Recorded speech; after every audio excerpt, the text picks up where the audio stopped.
Think of some of the most successful people in your life. How long did it take for them to get there? Like, with all honesty. Here, let's play a little game. Play a game with me really fast. I want you to guess who these people are. I'll give you a little hint. Age 60, Colonel Sanders starts Kentucky Fried Chicken. It's so easy to just say, the grass is always greener. I'm not who I want to be at the time. I want to ask you guys a question. Who do you think was fired from their first reporting job? Oprah Winfrey. Like, that just makes you feel good, because if she can't do it, then anybody else can, 24, worked as a janitor living in a trailer. Who could it be? Stephen King.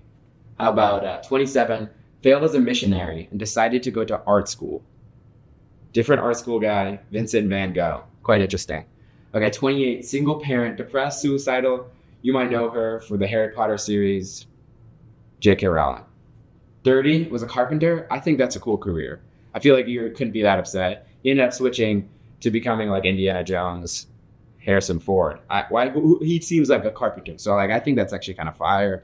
If you're not doing carpentry, I'm sorry, maybe get into it. 50, first big break. I have two people here. I have Charles Darwin and I have somebody else. And Morgan Freeman at 50 gets started on his first big break.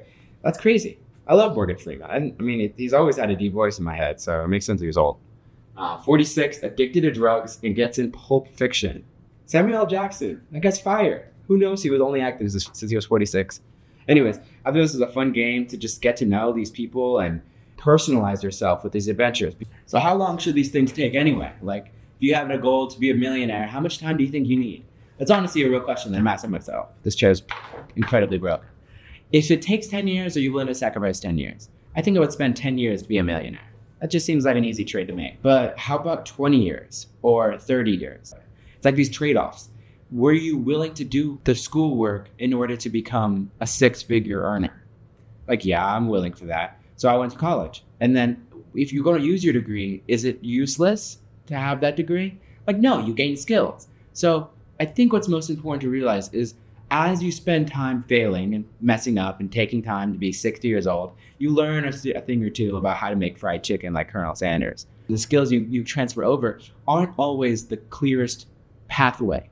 And I think we should embrace this idea more of having a non-linear, a not straight line for your journey. It's a winding and twisting road that you never know where the next turn is going to come from.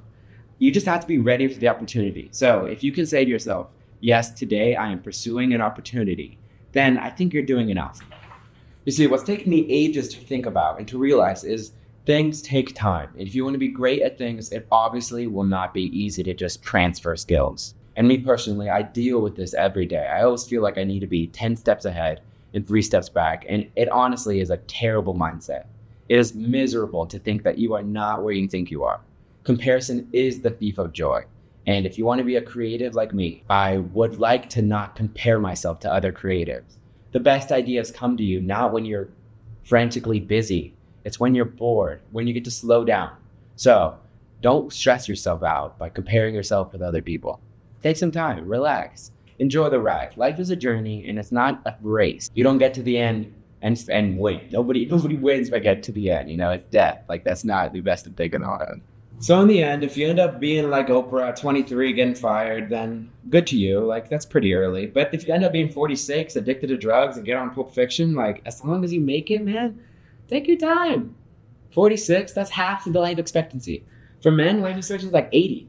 You could definitely make it at 80. Anyways, I hope you guys have a great day. I'm trying some new stuff, and I think I'm being a little more honest, so I hope you guys enjoyed.